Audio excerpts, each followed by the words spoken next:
Still thinking of a save for FM23? How about 7 former European champions that might need a little bit of work before ultimately getting their hands on that newly licensed Champions League trophy?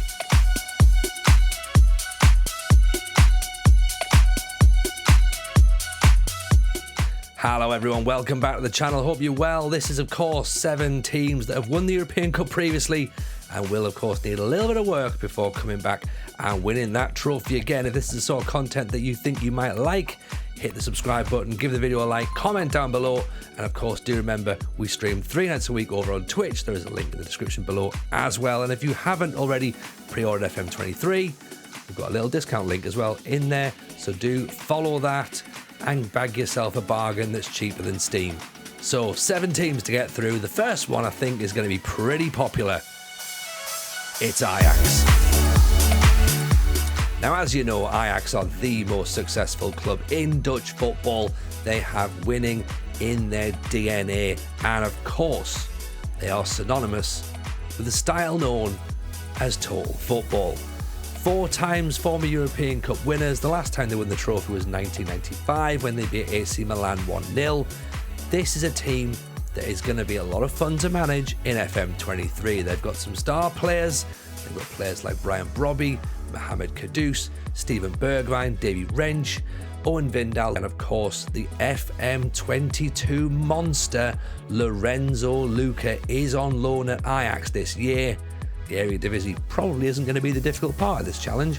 Winning the Champions League is. But you can do that fairly straightforwardly, win the Champions League, or you could do it the Ajax way. Play total football, and you know what? Win the Champions League with players entirely from the Ajax Academy. Now maybe you like the idea of managing Holland but not managing Ajax. So perhaps you'd rather try and win the Champions League with the team who won the first ever European Cup from Holland. That would be Feyenoord. That's right, Feyenoord won the European Cup in 1970. They beat Celtic 2-1 in the San Siro Stadium. They've won the Eredivisie 15 times, the last time coming in the 16-17 season. However, the following year in the Champions League, it was a bit of a washout and they lost all of their games. So that's your barometer to work towards. Now, they might not have the superstar squad of Ajax, this might be a team of grafters, but they do have some talent there as well, you know. Players such as Danilo, Javier Darilson, club captain Erkan Gochku, Quentin Timber and Sebastian Zemanski.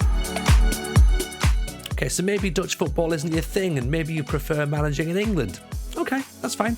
How about 2-time European Cup winners, Nottingham Forest? Now, Brian Clough's Nottingham Forest side were absolutely superb and he guided them to back-to-back European Cup victories against Malmo and Hamburg in 1979 and 1980. Both of those matches ending 1-0 to Forest. Now, Forest are one of only 4 English clubs to have won the European Cup more than once, and of course the fact that they've only just been promoted back into the Premier League this season means that they're probably going to be quite a popular team, I think, on this year's game.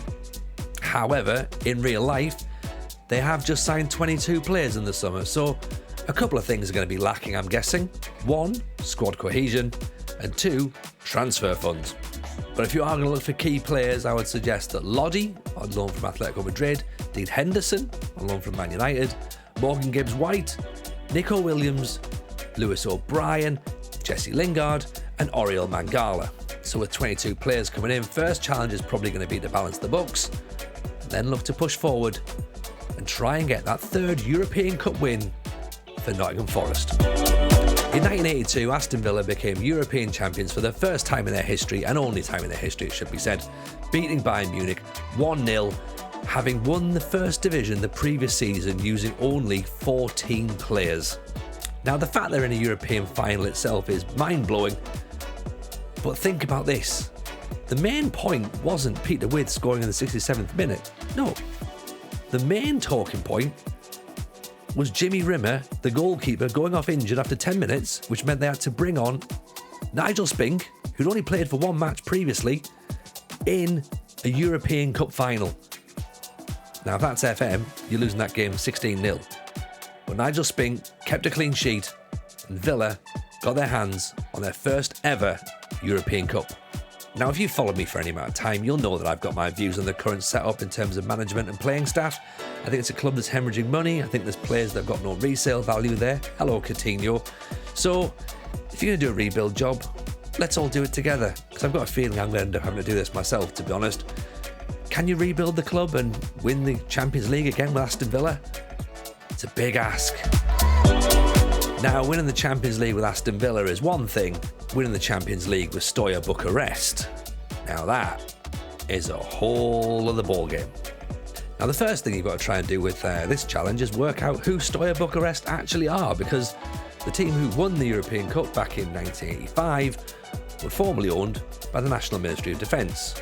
In 1998, however, that club and all of its facilities were separated and taken over by a group of shareholders who then took a complete takeover and tried to argue that that club didn't actually exist anymore. And this new club was Steaua Bucharest, and therefore everything that was in the history books wasn't even real. And winning the European Cup with the Steaua Bucharest side or a Romanian side is a challenge. Think about all those wonderful Romanian players you've seen previously in the day. Georgi Hagi, Gica Popescu, Marius Lakatos, Alan Stoica. Can you do it again? Could you do it again? That would be great, wouldn't it? Imagine doing that, plus having the possibility of maybe getting a Romanian player winning the Ballon d'Or. Staying in Eastern Europe, you might have seen Hood Gaming did a reputation rebuild with Red Star Belgrade last year. Shout out, of course, to Hood Gaming, and we'll put a little link just above my shoulder there for you to go and check out that series. It's really, really good. You'd absolutely love it. Red Star Belgrade, of course, won the European Cup in 1991, and having won 33 national championships, are basically the most successful side in Serbia. Now, as you know, Serbia is full of wonder kids in Football Manager, so that makes this save a little bit more appealing.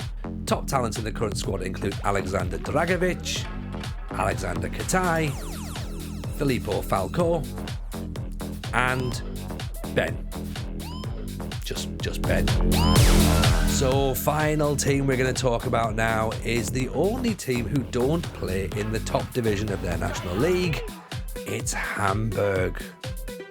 European champions in 1983, Hamburg play in one of my favourite leagues to manage, 2 Bundesliga. Known in Germany as the Dinosaur, Hamburg are one of the oldest clubs in Germany and, until fairly recently, have been relatively successful. That was unfortunately until they got relegated in 2018 and have sort of struggled ever since. Last season, they got to the playoff final to get back to the promised land, but they missed out. So first things first, get promoted. You've got a great stadium, great fans, and you've got a squad that's got a bit of potential, to be honest.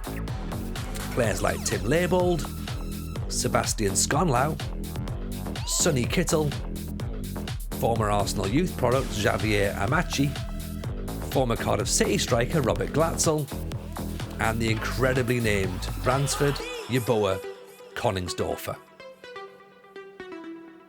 So there you have it, 7 teams that have won the European Cup previously that might make an interesting little rebuild save on FM23. Hope you enjoyed the video, hope you've dropped a follow, stay safe, and we'll see you soon.